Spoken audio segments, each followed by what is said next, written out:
Cara, seguido, o pessoal da DC vem tirar onda com os fãs da Marvel e falam, não, mas isso é Última Caçada de Kraven era pra ser uma história do Batman.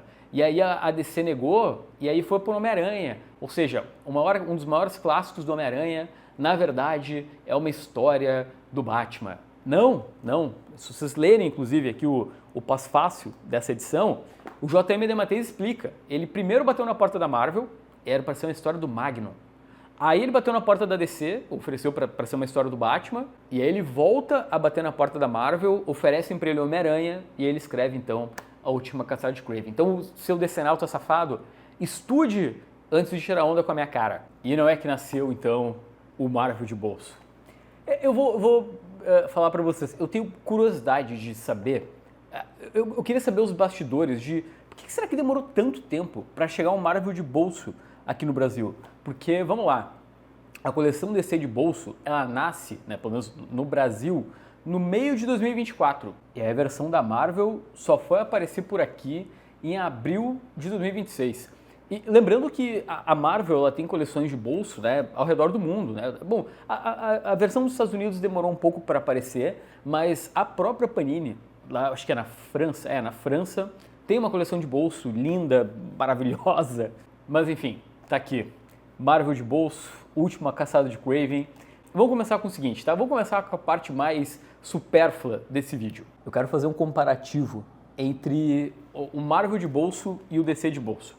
Bom, primeiro, cara, a DC ela é imbatível porque ela tem o logo do Bullet ali que eu acho muito legal. Tá, tô brincando, né? Vamos focar no que realmente importa, né? Mas o logo da DC é realmente muito legal. Eu acho que a principal diferença, assim, que pega o leitor na estética é que a coleção da Marvel, ela usa o lettering do personagem. Então repara ali que tá o Homem-Aranha, né?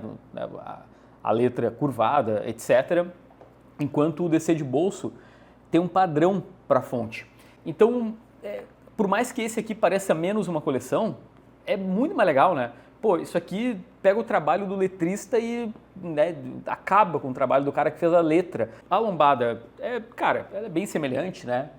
Tem a fonte só muda um pouco, mas a estética é a mesma, né? A lombada branca e eu acho que as duas, né? A contracapa também, ela é bem parecida, né? Tem essa ideia de ter uma linha, né, de uma cor única. A diferença é que o Marvel de bolso está escrito, né, coleção Marvel de bolso aqui pequenininho, com uma fonte meio esquisita. Dito isso, tá, eu já comentei bastante aqui no canal, cara, eu não curto o design do DC de bolso, o Marvel de bolso tá mais legal. E por que eu acho que a estética, tá, nesse caso, ela é legal de ser discutida e ser falada?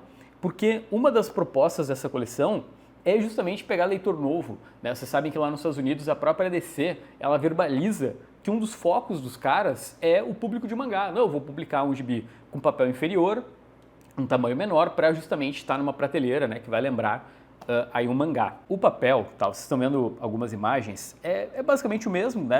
A ideia é um papel que ele não é bem um papel jornal, né? Ele parece algo meio que no meio do caminho, assim. Mas eu acho que é um bom papel. Eu entendo que a proposta dessa coleção é outra, mas se a gente fizer um comparativo com a Última Caçada de Kraven, papel couché, né, que é a versão que eu tenho, nossa, é muito mais bonito, né? Eu reli a Última Caçada de Kraven nessa nova versão, e se vocês querem saber com relação à fonte, né, se é um problema, será que a letra ser menor, né, por conta do tamanho de bolso, será que é um entrave aí para leitura? Cara, não. Excelente, muito bom para ler, né, levinho. Dá para dizer que a diferença maior é que, ok, né, tu vai ter que aproximar um pouco mais do rosto o quadrinho por conta do tamanho da fonte. E, gente, esse papel, tá, ele às vezes me incomoda com relação à luz, sabe, por conta dele ser, né, o preto não fica tão preto, né, e dependendo da posição da luz não fica tão bonito o gibi, né, quanto no papel que a gente está acostumado. Ponto positivo aqui da versão de bolso. Tem uma introdução do Stan Lee aqui no começo, que não tem na minha outra versão. E no final, cara, tem a cereja do bolo, né? Além de umas páginas a lápis aqui do Mike Zeck, tem também um pós-fácil. Cara, isso é muito bom. É um pós-fácil do J.M. DeMatteis. Vamos lá. Eu tive 3 experiências lendo A Última Caçada de Kraven. Sim, eu li 3 vezes esse quadrinho. Galera, a primeira vez que eu li, eu achei horrível, muito ruim. Porque, cara, Primeiro, o Kraven. Não tem como encarar o Kraven. Tem cenas aqui que até agora, numa terceira lida, gente, é um quadrinho que em algumas cenas tem um cara pelado enfrentando criaturas para provar o seu valor. Ah, não tem como, não tem como. E aí quando ele não tá pelado, ele tá vestindo uma tanguinha e...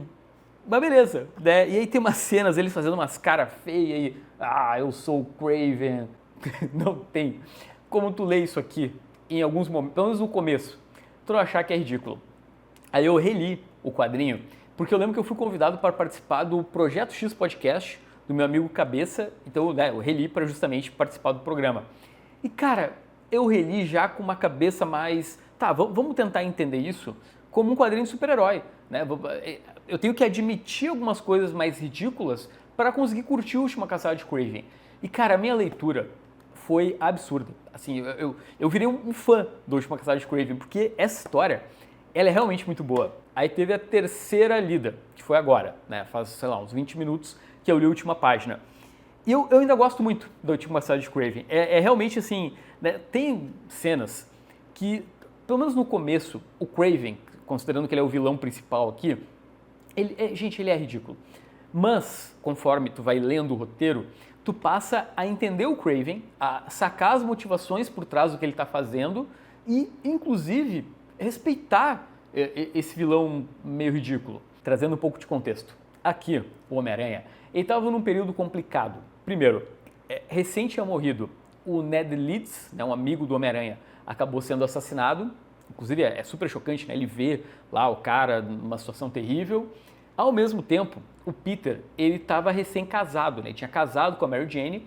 Então, é uma história onde medo e morte, né? Isso logo no início aqui da Última Caçada de Kraven, elas permeiam a história, sabe? O Peter tá assustado, ele tá traumatizado, ele tá com medo, porque, bom, agora eu tô casado, agora eu tenho a Mary Jane do meu lado, e aí, né? Será que eu posso me sujeitar, né? Tipo, aos mesmos perigos que eu me sujeitava até um tempo atrás? Vamos lembrar também que esse quadrinho, ele sai ali do meio para o final dos anos 80, né, quando os quadrinhos, no geral, eles estão com uma pegada, né, mais sombria. Aí, numa bela noite, Peter está bem tranquilo, jogando teias, né, por Nova York, andando para lá e para cá, quando do nada aparece Kraven.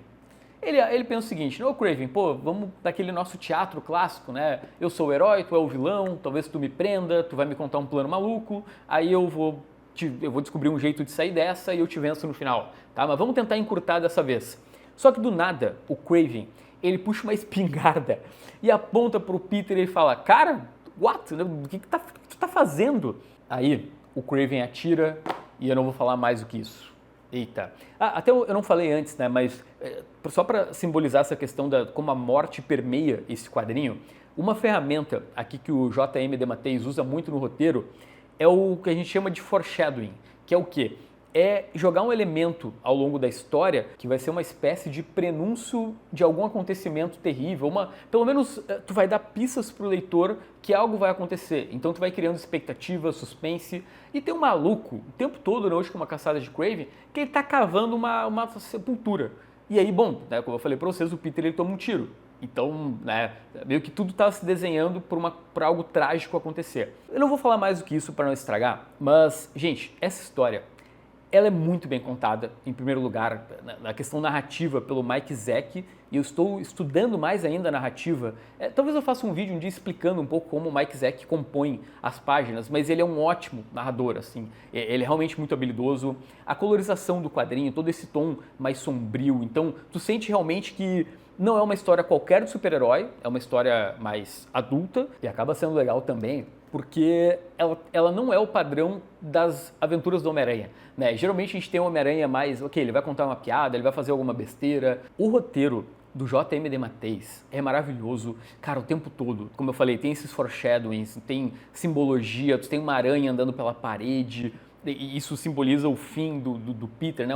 É um prenúncio do que vai acontecer, e ele consegue colocar o leitor na cabeça dos personagens de um jeito muito absurdo, né? Tu sai dali, como eu falei, no primeiro momento tu vê o Kraven, tu acha ele ridículo, mas conforme tu entra na cabeça do vilão, né, a gente escuta os pensamentos de todo mundo, ele tem um objetivo, ele tem uma ótima justificativa pro que ele tá fazendo, sabe, essa ideia de matar o Homem-Aranha faz todo sentido e, ok, agora o Kraven, né, o J.M. DeMatteis tornou o Kraven um dos maiores vilões da história do Homem-Aranha.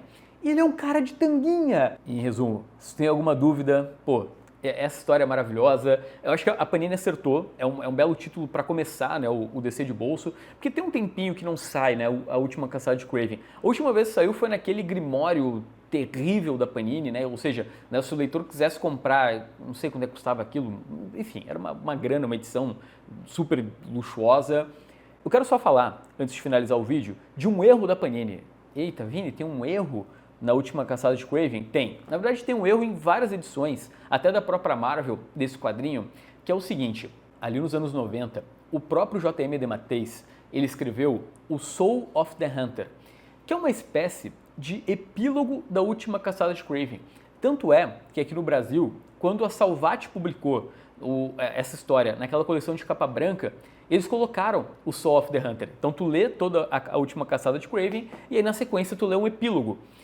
Eu não posso falar a sinopse do Soul of the Hunter porque eu cago o final da última caçada de Kraven, mas devia ter uma lei, sei lá, proibindo essa história de ser publicada sem o epílogo. Mas era isso. DC de bolso, Marvel de bolso da Panini. Finalmente a editora ganha aí um título, né, dentro dessa proposta de quadrinhos menores que estão dominando o mundo. Até, cara, a Panini, tá?